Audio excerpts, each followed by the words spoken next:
of the way down, I don't know, 100 yards down that, 120 yards down the hill.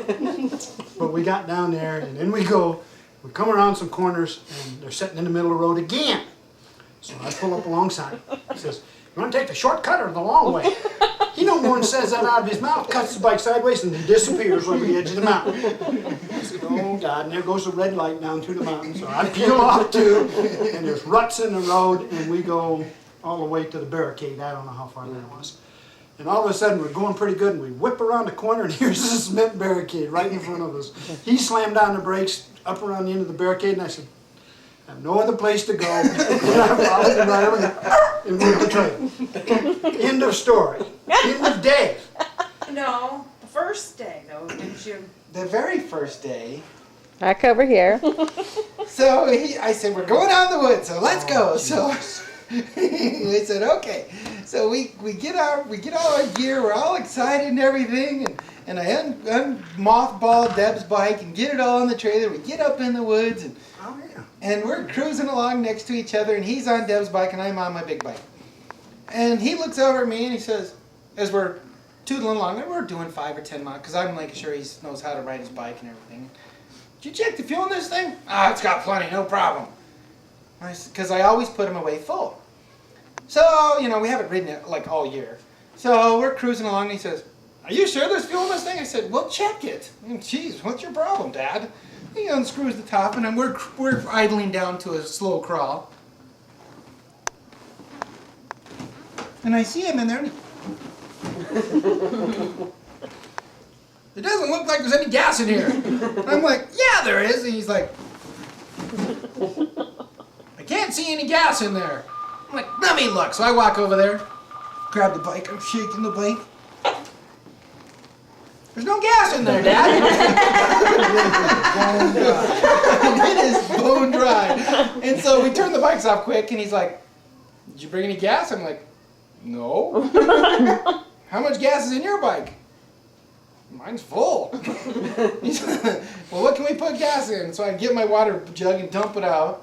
He says, we'll take the hose off the bottom and fill it up and do this and that. And pull the seat off, pull all the sides off. I'm fighting with the little rubber hose to get it off of the thing, and I'm thinking, if I take that little hose off there, I'm probably never going to get it back on. Be smart, be smart, be smart. "Dad, let's park your bike, you jump on with me, and away we'll go." Okay, so we park the bike, get on our way. Hunt all day long, and we walk down a couple of hills and the like and around and stuff. And we get back to the bike and everything is late in the evening. We jump on the bikes, and I said, "Let me ride that one back." So I'm on the little bike because I'm gonna get it pretty aggressively to get it up and around, and we have to go around the gate and everything. And we're coming down the main road to where the truck is parked. And I've left the trailer tipped up at an angle so we can just, both of us, drive up on the tip-on trailer and falls down, lock them all on. And so we're cruising along, and just before we take off, I told Dad, he says, "Oh, I can't see for the dust," or something. I said, "Well, stick right with me." And he's like, "Okay." So I, and I take off, and Dad's right with me and the like, and we come around the last corner, and I know the trailer's right there, so I let up on the throttle, and I turn around and go off to the line up to park right onto the trailer. Well, and I hear Dad back here, and he's coming around the corners, and I'm thinking, well, sounds a little fast, but I haven't heard my bike very much, so maybe he's okay. And I look over my shoulder, and I see the headlight coming. I hear this, "Whoa! Whoa! Whoa!" And I look, and the back tire's locked up. The bike's going sideways, fishtailing this way, fishtailing that way, and I'm thinking, okay, he's gonna hit the trailer. He's gonna, oh, no, he cleared the trailer. Oh, my truck! Because he's fishtailed and he's corrected. Now he's overcorrected. Now he's headed right for my truck. He corrects it again, gets it around, and misses the truck by 3 feet or so. Goes down to past the thing, and he's gonna goose it. And I swear he goes up on 2 wheels, turns the corner, drops the bike back, and comes over to me. What? And he's like, "I meant to do that." And I'm like, "Oh my God." I thought I was going to. Because coming down here, all the little gravels are there. And I'm using the back brake. and it starts to go. So I let up on it and I correct. Then I use the front brake and it doesn't slow down. And I use all 4 brakes, and then I got both feet on the ground. Trying to get, and here comes the truck. I thought, oh God, I'm gonna smash right into the side. And at the last minute, I let off on the brakes and missed it and spun around and come up here. And then I was pretty cocky about that. I said, that's cool, I made it. And I thought I brought that truck. Oh, man. Then the 4th day I didn't go and they come home early. Because they didn't have any entertainment They had no at all. fun. It was really boring that day. We Yeah, didn't laugh didn't and have any entertainment at all. Okay, that's our hunting And trip. now I'm going back to Florida. To get on my bike. So Dennis, what do you think about this whole thing? It was entertaining. Now, mind you, while he's been here, though, he did tell us a creek story on his own bike. Oh yeah, the 3-wheeler. The 3-wheeler that he happened That to. wasn't fun. He was going to feed the elk or the deer or whatever with his little bag of corn on the back. Go ahead, Dad. Go ahead. You want that on The bike I tape? use in the woods Hey, is hey a Colby? 17-year-old 3-wheeler. Colby. And I use it in the swamp because it's an old bike. I don't take my new bike in there. Well, we've been feeding the feeders, and we had gone through a lot of water, and we were going to the prairie, out of the woods and go across the prairie and go to another feeder. Well, there's a runoff in the feeder, or in the, coming out of the palmettos and stuff, going to the prairie, which is the St. Johns River, that was, we knew it was there, we knew it was somewhat deep. I've got 100 pounds of corn on the back of the 3-wheeler. Bill takes his 4-wheeler and goes down in the creek, comes right up over the seat, the water does, and he goes up the other side. Excuse me, he's got a 4-wheel drive. He goes up the other side. Pulls up about 10 yards on the other side of the creek, and he says, okay, you gonna come across? And I said, sure, I'm gonna come across. So I nosed off into the creek, the water come up over the headlight, across the seat, the back of the bike went off of the edge of the water, the front of the bike was on the other side, and I give it some gas, it shot up the darn side, and when it did, me and the extra weight went right over backwards, and the gun rack pinned me under the water. And I laid there and I could see the daylight through the water up at the top.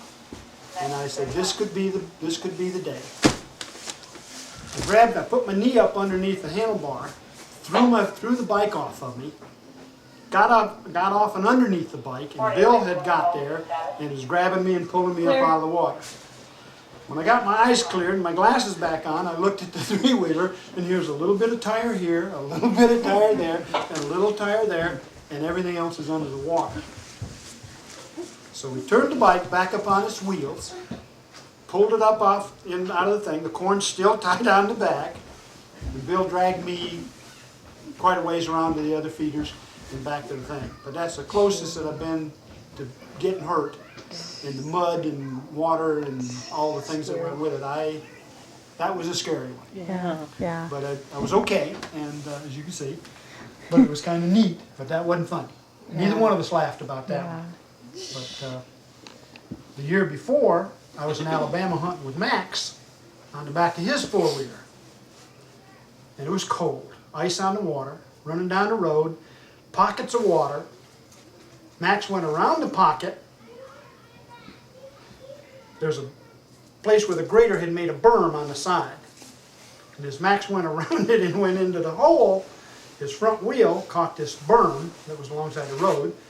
He gave it a heavy thumb, went up the berm, and both of us went over backwards on the 4-wheeler. I'm laying under the water's up here, seeping down inside my gear, cold as all get out. Max is laying on top of me. I said, Max, you all right? And the bike was over this way. He kicked it back off of us. He got up, put one hand down in the water and started complaining about his glove being wet. And here I am under the water, all but my head sticking out and that water seeping in under my shirt, and I'm drenched. Well, he thinks that's funny. So we had to go do the laundry and do all that stuff that afternoon, but by the time I got back to the trailer, after being totally wet, it was cold. But that's the 2 times that I've been upside down in those silly bikes. And when Dennis got behind me off of the bike that I had with Bill, I had thoughts of that thing going over backwards and going down the hill. But those darn bikes, I love them to death. They're a lot of fun. Funny. Oh, you guys. The big ones. And you have some little ones. Yeah, the one that bit me was a little one. I had a cousin come in from Grand Rapids. He was going to the feeder on another race. And when we get walking along, I see this brown ragger. And I stepped over it. It was cold. And I said, it won't bother him when he follows me to the feeder. So just as I get past him about 2 paces, I heard him say, Bob says, is this a rattlesnake? And I thought, dang, he saw it. So I turned around and I said, yeah, that's a small one. He was only about 2 foot long. And I said, you ever seen one up close? He said, no. He's a paramedic fireman. So I'd taken a snap of a tree limb off, and I cleaned it back where I got a fork. So I moved it a little bit and it swung around and I forked it down. And I reached down to get the snake, and as I did, one of the limbs of his fork broke off. He turned around and nailed me in the finger, I mean, before I could move. You little son of a... I felt like a bee sting. And I had 1 puncture in my finger. I said, God darn it, so I stomped it to death. And I says, well, I said, we can go on and do the feeding, and done that trick to it. And I said, we'll go on and do the feeding. Well, by the time we got to the feeder, and back around to where we was going to be back in the truck, this hand, he got with this hand, I held him with this one, he bit me in this hand. My ring had disappeared, my watch was Oh, just gosh. about covered up. And I told Bob, I said, we better get back to the house. So on the way back to the house, I called Bob Likens, one of our hunting buddies, physician. And I says, hey, Robert, I says, how long after you get bit do you have, danger time involved? He says, what'd you do? So I told him, he says, Billy, he says, you get to the hospital and I'll meet you there. So we was back at the house by that time, and Carolyn and Sue was gone off. So we took off for the hospital, and by this time it was swollen up, this big around, all the way at one. So he had called the hospital. Emergency room doors were open. In we went. Throwed me on a gurney. Asked me a bunch of questions about what it was and everything. I told him it was a rattlesnake. You had brought it with you, hadn't you? I don't remember if we did or not. But anyway, this internist was laying on the gurney. He's calling for Bless you.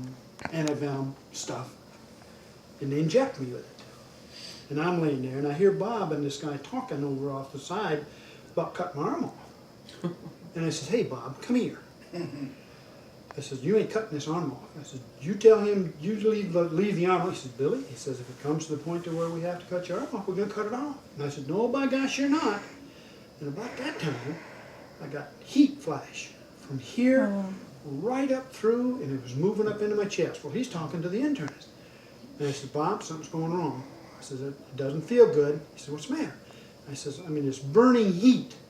Not like a sunburn, but just hot heat was coming right up, and it got up in my neck. And the internist said, he's having a reaction. So they give me an anti-venom shot Anti-venom. to cool that thing down. And I laid there for 3 days, 3 days in intensive care, with this thing stuck up, turned purple, and what happens when the venom gets in the tissue, it rots the tissue. It's called sloughing off. And when they do that, in order for the gangrene not to go anyplace, they cut off the part that you don't need. And I told them, I said, no, I said, don't do that. Well, they made the decision that they didn't need to do that. So a few days later, it began to go down and so on. And it never did slough off. It didn't rot off. Then I went home. But they said don't get bitten again. No, that might be the one. So, but yet last year I killed 10. This year I've killed 2 so far. Because we got them out there on the river in the moccasins. Gosh, we got moccasins. I follow Bill through this one area, and I'm on the 3-wheeler. And I'm going along, and I see in front of me, I see this moccasin roll over. And I thought, uh-oh. So I took this leg and I get it up out of the way as I go by him. And he has now retrieved himself from the grass where he was at And as I go by, he just strikes at the thing. And I move my leg out of the way, and he hits the fender right there beside me. And it was a big moccasin. And I never did kill it, because I never could get back to it. But we got up on dry land, and I said, "Did you see that moccasin?" "No, I didn't see no He moccasin." didn't see or hear anything. No, we was going back to his stand one morning, and I said, "Willie, hold it." I said, "Looking right there, rattlesnake." "Damn, I didn't even see that one." And right away, when you look for one, you want to look for more than one, because they'll travel in pairs. I looked over and I said, "There's one laying right there," and he gets all quiver about the thing. So I stomped both of those and got rid of them. We call his stand now a snake den, because that's where it's at. But that last year when I got 10 of them, he would walk right over them. I mean, you got the river here and the hardwoods and palmettos here, and they like to stay right around this edge, because I guess they get little frogs and stuff like that that comes along the edge of the thing. But he just does not see them, and he wears snake boots all the time in the woods. And Susie bought me a pair of snake boots last year, and I haven't used them yet because I haven't got any waterproof stuff to put on. I got some the other day. But we got the snakes. God, we got snakes. I'll Well, spec that would fishing. just make you hurry on down to Florida. Here I come. I was Where's spec my fishing. sneak boots? Are they Yeah. I was spec fishing one night, and I noticed something coming through the water because we use a light and fish little holes along the reeds and stuff in lakes. And I look over and I said, I don't know if Bill was with me or not Bill, what's called Bill Hooker. And I said, "Look over here." And he says, "Moccasin about this long." And I take a pole and smack at it a couple, smack, and it disappears. Remember Bill Hooker? Oh yeah, we bass fish with Yeah. And next thing I know, here he is right at the edge of the john boat with his head about this far over the thing, over the edge of the boat. Of course, I take the pole and flip him back in the water. The moccasins, they just look for trouble. They just come looking for you. And I don't know if it was a light that brought him to us or bait on the water. I don't know what it was. But you be walking through the swamp, and he'll hear you coming, and he'll get ready. And if you come anywhere near him, he'll bite you, and he won't let you know at all that he's there. He won't move, but he's all coiled back, and he's got his head clear down in his coil. And he'll smack you before you can. And if you stop, sometimes they'll come to you. They're just not Aggressive. not happy snakes. But we got them. We had a banquet, a Ducks Unlimited banquet one time, out on the river at a friend's house. And we, being on the committee for Ducks Unlimited, was trying to think of things to do to entertain the other 30 or 40 guests that we're going to have. So I told one of the guys, I said, "Why don't we have gator races?" He says, "What?" I said, "Let's go catch a couple of gators. We'll put up some cardboard in the middle of the thing, and we'll have gator races." "Where are you going to get a gator?" I says, "Come on." So we get in the airboat, and we take off, and it's in the middle of the night. And when you get out on the prairie and you put your Q-beam on, you can look out across the water, and you see orange lights. I mean, just laying on the river. So we go up alongside this one gator, and I bail out of the airboat and jump on the back of this gator, and I grab it, and I turn it over. And he's about 3 foot long. He's not very big. And we put him in the boat on his back. Colby, Tape his mouth. close that door. So then we find another little gator, and we grab him and put him in the boat. So the next day when the people get there, we got some little ramps, built up, and we're going to have gator races. And you bet $1 or something like that, and I don't know what you win. We had gator races. And everybody says, "Where'd you get these gators?" And I can't think of what the guy's name is, Goodman or whatever. Rick. Well, I don't know if it was Rick or not that went with us that night. So he starts telling stories about me jumping in the water to get these gators. And everybody crazy as a loon, which that's probably true, but we had gator races. Then we had a platform that we had like a checkerboard. And we had numbers Close that on this door. checkerboard. And we had a goose, a duck, that we had gone down to Sanford along the lake and caught him in a net. Struck like you does. And we took the goose back that night, fed it a lot of corn.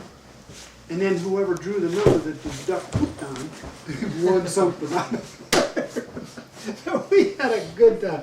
That was a good thing. But everybody went through the gator thing with how I jumped in the boat, or jumped out of the boat and got this darn silly gator. Now you can't do those things. They don't want you to do that. You weren't supposed to do them then. Well, I know, but now you're not even supposed to do it even more. You're not supposed to do that. When we were down there fishing, when I came down there 5 years ago or whatever, we were out fishing in your bass boat and that gator was out there and we were trying to hook that gator. And he's just a little guy, you know. And I pride myself on my accuracy with my casting, so I threw my lure out there. I was about 3 feet off and we're up back in. Throw it out there and it gets about a foot past him. Nothing, I reel him in. Dad says, let me show you how. Phew, throws it out there and that gator snaps on that lure and I'm like, wow, that was fast. Dad starts reeling and he's got him. I'm like, Now what do we do? oh great, this is not good. Billy, jump out of the boat and get him. Yeah, so he gets him right up to the edge of the boat. Boat? No. He gets him right to the edge of the boat and he's probably 2.5, 3 feet long or something. And Dad's fighting him, you know, and he's got him up to the edge of the boat. He says, reach down there and grab him. I'm like, no, I'm not going to grab that sucker. No, he says, come on. I'm like, no way, man. I remember stories, they'll bite your fingers right off. And I'm looking at him, you know, and about that time the plastic lure broke in half and he went on his way. And you said, I'm like, I ain't going to grab that sucker.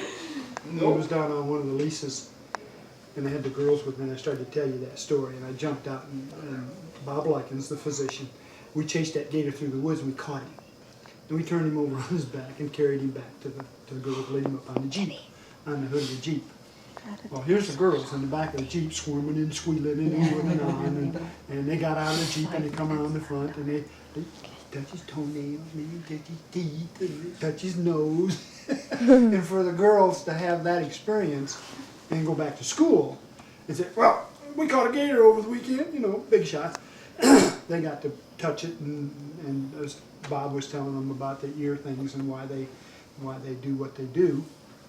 And now they know all this, so they know more than the Winter Park people that they go to school with, and they go to private school. And they had all this experience. Well, the girls, when I'd come out of the greenhouses and come in at night, the kids was already home from school. And I'd have people that I didn't know that would come home because we had the horses, we had the two-wheelers, we had the four-wheelers, and we had chickens and had a farming kind of a thing. Well, the girls from Winter Park, that physicians and doctors and presidents and all that stuff, they never had an experience like this. And they'd get out, we had 15 acres at the time. let's go slumming over at the race. And they'd get out of the two-wheelers and the four-wheelers and ride through the mud and get mud all over them and just think that was the greatest fun in the world because they'd never experienced that kind of thing. And to go in the woods and actually physically get a gator and then go home and tell their dads, which one of Tasha's great friends was Roger Holler. And he owns one of the big dealerships in Car town. dealer. Yeah, and she went to the private school where Tasha went. Well, she goes home and tells her dad, I get phone calls. This Roger Holler, my daughter just come home and told me about catching a gator. And I said, yeah, Roger. I said, why don't you come out sometime and I'll show you how to catch one. He said, did you really catch a Up gator? his alley. Yeah, did you really catch a gator? I said, yeah, we caught a gator. Well, I thought the girls might have been telling me a story. I said, no, girls weren't telling you a story at all when I explained to him how big it was and what we did, and Bob Likens was there as a physician and so on. Then he kind of backed off his high horse a little bit and said, oh, well, okay, that's cool. I says, come on out, I'll take you out to the lease. Well, I've got a meeting at the Presidential Palace this weekend. And he never did come out. He wouldn't come out and go with us out in the swamp. But the girls really thought that was neat. Really thought that was a neat thing to do. And it was, because not everybody gets to do that kind of thing. That's when, what was it, who was it, Tasha or Heather told Dr. Likens that they knew how to drive. Because Oh, all you yeah. guys got to drive the tractor and any of the vehicles out there. We had 15 acres and you thought that was a good idea for all of them to know how to drive in case of emergency. Well, I knew how to drive backwards before I knew how to drive forward. Because he would not let me drive that tractor through the greenhouses without being able to back that trailer through it first. But one took time out- we were out there, she said, oh, I don't know how to drive. Oh, get in the Jeep and pull it up over there. Well, Tasha I heard being a her big saying, I know how to drive. Oh, I hated driving that tractor backwards through them greenhouses. Oh. I took out But did more you poles. hate it as much putting him up in the bucket when he had to do stuff on the roof or whatever? Oh, I hated that. I remember, I will never forget the day I hit him in the head with a bucket of the tractor. Oh my God. You knock him out. Oh yeah, I knocked him clean out, right into the hole. We were planting a palm tree or I don't know something. what we were doing. We were doing something. Were you at a landscape job? Yeah, in a landscape job. And the tractor has got a big front end loader on the front of it, and then it's got the big wheels out here, and then huge wheels on the back. And you sit on the thing, and you drive it right here, and you straddle the hump, and you've got a clutch and a brake and the gas pedal and all that's down here. And there's two levers that come out of this hydraulic mechanism, and you would grab them and you push one forward to raise and lower the boom, the whole bucket, and the other one would tip Tip it. and Tilt it, yeah. tilt the actual So you bucket could to dump the it. dirt out. Yeah. So he tells me to jump up there, and we've got this, it was a palm tree or something, which was like right at the very limit of what the tractor could handle. And we had dug this hole about the size of that table. I mean, a huge hole. And you would dig one hole and 4 more scoops would fall in. So you have to dig these craters to put in a little tree.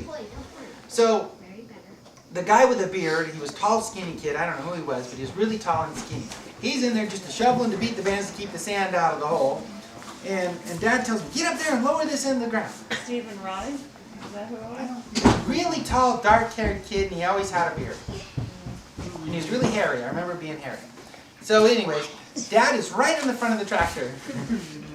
He is right in the front of the tractor, and the other guy was on the other side, and they're both maneuvering the tree and spinning it, and it's hooked with a big strap around the bucket. So Dad gives me the signal to tip the bucket, because he had to pull it out a little ways.